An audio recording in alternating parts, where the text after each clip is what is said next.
Come. This is Jeremiah chapter 28 and verse 8. And it reads, the prophets that have been before me and before thee of old prophesied both against many countries Wow. and against great kingdoms of war and of evil and of pestilence. And that's what we're talking about, man. We're talking about that. We let you know the evil days are here. Okay, we are in that time. Wars. We see the wars and the rumors of wars. We see the different things, different signs, and different things that's taking place all across the world. Just letting us know, right? Starting with the book, the scriptures, just letting us know. That's okay. The Lord told us of all these things that's going to come to pass. Look out. When you see these things be on the lookout, be on guard. Mm-hmm. You know? Somebody get I'll get it. So the Most High talking about visiting the world which he made. Mm-hmm. What's that second address? Verse 9. 9, I believe. I think we just didn't read down to it. Oh yes, right here. Yep. Second Ezra chapter 9, verse 1, it says, he answered me then and said, measure thou thyself diligently in itself, and when thou seest part of the signs pass, which I have told thee before, then shalt thou understand that it is the very time wherein the highest will begin to visit the world which he made. Okay, and then he goes on to tell you the uproars of the people, the earthquakes in diverse places, right? All these different things that's taking place upon the earth, which we see that's happening today. Okay. These are the signs you're supposed to look for and be like, okay, the Lord is on. The Lord is on his way. Yeah. Yep, the Lord is on his way, to make his grand appearance. Which, the Lord is, he's already here. A lot of these different things that goes on. Even over in Ukraine, for the different recent events that happen, a lot of these different things that go on in the world, the angels are there, man, putting the spirit on people to do these different things. You got the different volcanoes, because there's been a lot of volcanoes that's just been erupting on these different islands and different places and around the world. There's always a they do documentaries on it too. There's always a chariot that flies into the volcano and then flies out, and then soon after the volcano starts erupting, man. So the Lord is causing these different things to happen. He's visiting the world, as the brother read.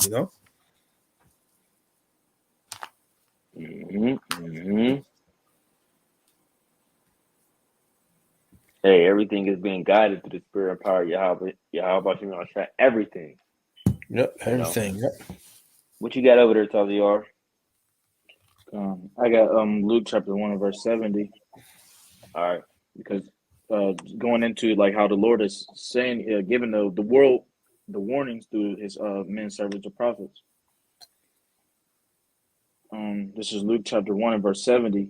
And it says, and he spake by the mouth of his holy prophets, which have been since the world began. Hey, so this is how the Lord is speaking. This is how the Lord is warning the people, right? Through his men, through the chosen, through the vessels that he have chosen, right? Which what you see pretty much of the meek, the lowly, the people that's the offscouring. He's not using people like, these high end people like LeBron and these different professors and things like that. Not saying that brothers weren't in those fields before they left it and came to this beautiful truth. Okay, but he's not using these people of the influence of the world, because people will come in for the wrong reason. People will come in just on the name of, oh yeah, LeBron's out there on the street teaching. Like, people would just come there and just leave their city and move to that city because LeBron's teaching on that particular street, or live in that city and teaching on that particular street. It's not because of thy word's sake, so to speak. It'll be because of their worldly reputation. Right. You got anything else done, Yellow? Yeah, I got this right here because the time that we're coming in, it's like I was saying before, the Lord is turning people into that warlike ancient spirit. You know, and we're gonna see these different things happen over here in America, man. You know, America has yet to be touched by war, but it's coming. You know, this is Second Ezra chapter 16, verse 40. It says, "O my people, hear my word. Make ye ready to the battle, and in those evils be even as pilgrims upon the earth." You know, so hey, we're gonna have to be prepared in the mind for the things that are coming. You know, because it's gonna be a, a it's gonna be a grand mental test, a mental battle for us going through those different times, man. You know, we're gonna have to be mentally stable, all right, in order to endure through those times, man. You know, it talks about, like I said, be even as pilgrims upon the earth. You know, we're gonna have to move to and fro. We're not gonna stay. We're not gonna stay in one place. For those of us that are gonna be, you know, moving around, because they're gonna snatch up some of us and put us in those camps. Mm-hmm. It says, "He that selleth, let him be as he that fleeth away, and he that buyeth as one that will lose. He that occupieth merchandise as he that hath no profit by it, and he that buildeth as he that shall not dwell therein. He that soweth as he that should not reap. So also he that planteth a vineyard as he that shall not gather the grapes. They that marry as they shall get no children, and they that marry not as the widowers." Right? So hey, all these different things that we have, we might have bought, you know, you might have got you a new car or got you a new vehicle, or you might have just, you know, bought a house, or it's gonna be like you're gonna lose that, man. You know, that's not gonna be you're gonna have to flee away from that stuff, man. You know, and that's the mindset, you know, we're in. You know, yeah, we got this, but I'm gonna have to leave this because there's gonna be evil times coming. That's right. That precept to back you up, brother. Okay. This is Isaiah chapter 33 and verse 6. And it says, "And wisdom and knowledge shall be the stability of thy times, and strength of salvation. The fear of the Lord is his treasure." Yep. There you go, man. The wisdom and the knowledge is gonna be our stability. That's what's gonna keep us stable in these times to come. You know, it says, "In the strength of salvation, the fear of the Lord is his treasure." You know, so hey, we're gonna you know want to have our fear, you know, on 144% in that time, man. You know, that we don't slip up and make the wrong move that's not according to the Most High's pleasure. You know, especially for the hour of temptation that's coming up. We're gonna want our fear to be at 144%. You know, to deny that device, man. You know, because there's gonna come some grave repercussions for denying that device, man. You got it. Absolutely. What you got, told you? I'm going to grab Revelation 2 and 10 when it talks about Jake being delivered into those prisons. This is Revelation chapter 2 and verse 10, and it says, "Fear none of those things which thou shalt suffer. Behold, the devil shall cast some of you into prison, that ye may be tried, and ye shall have tribulation 10 days. Be thou faithful unto death, and I will give thee a crown of life." Yeah, you had that spirit like the Maccabean, the brothers that was in the book of Second Maccabees, the 7th chapter. You know, because that's how that devil gonna come. That he's gonna come with the draconian measures and draconian laws. Because they're gonna have to. People are gonna be in all out rebellion. You're gonna have some people that are acceptable or in agreement to what he got going on, but he's gonna push that force upon the people of you don't have no choice.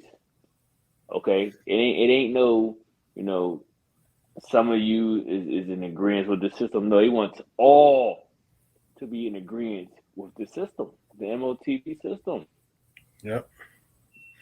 You know, Yeah, and to that eventually get to down the take late the on spirit. MOTB. Yeah, yeah. You know, that's Yep. where the draconian measures come in at. You know, Come. Yeah, and so the Salakia. no, go ahead, bro. Yeah, the brother Azariah brought out earlier, the same shall know it after death by pain. That's Hmm. those who aren't you know taking heed unto the Lord. So some of us brothers may actually have to be tortured, for the sake of the Most High, man. You know, Hmm. but the Lord can make it to where you don't feel that pain, or that pain is lessened, and you can bear the pain. You know. Well, what it say here in the book of Revelation, the 20th chapter, it says, chapter 20, verse 4 says, and I saw thrones, and they that sat upon them, and judgment was given unto them. And I saw the souls of them that were beheaded for the witness of Yahweh Shai, and for the word of the Most High Yahweh, and which had not worshipped the beast, neither his image, neither had received his mark upon their foreheads or on their hands, and they lived and reigned with Mashiach 1,000 years. So that's the draconian law, right? Yep. To be beheaded because you didn't, you wasn't, you didn't get that conform to the system, Yep. you know, Yep. because And that's the they goal. kind kind they got those smart guillotines now. Mm-hmm. You no longer have to have a man, pull the Operate. rope or hit the button. Nah, they just stick your head in there as a sensor, and then they just bring it on down. Yeah, yeah. Because That, hey machines. man, hey, that's also a part of this devil polishing up or furbishing his sword, man. Because that Mhm. guillotine essentially is like a big sword, you know. But you gotta think though, machines like that, right, are emotionless. Yep. Mm. You know what I'm saying? A lot of these digital things that's being set up, they don't have any emotion. They don't have sympathy, mercy, and things like that to say, you know what? I don't think this is a good idea. No, no, you hit the switch and it's on and cracking. Yep. Because people can waver and they like we don't got time for that. Mm-hmm. We Hmm. don't got time. You know how many seconds we could be on to the next head in seconds, and you want to think about if this is a good idea or not. No, you know what? We're just going to do this our way. Yep. Yep. Some of these camps, they might they could have freaking robots as the guards and shit, man. You Hmm. know, you try to run or escape, there's a robot just fire on sight. Not even worried about it. You stepped out of the boundaries and the perimeters, then you just get shot down. You Yeah, know. right. Chase you down like a linebacker, grab you up by your collar, and just start dragging you. Yep. It don't. It ain't. It's gonna start dragging. It's not gonna say, "Ah, let me go. I'm hurt. I got a scratch my leg." And the robot is not gonna stop and say, we need a band-aid. Like, are you all right? You want me to carry you? No, you gonna get dragged to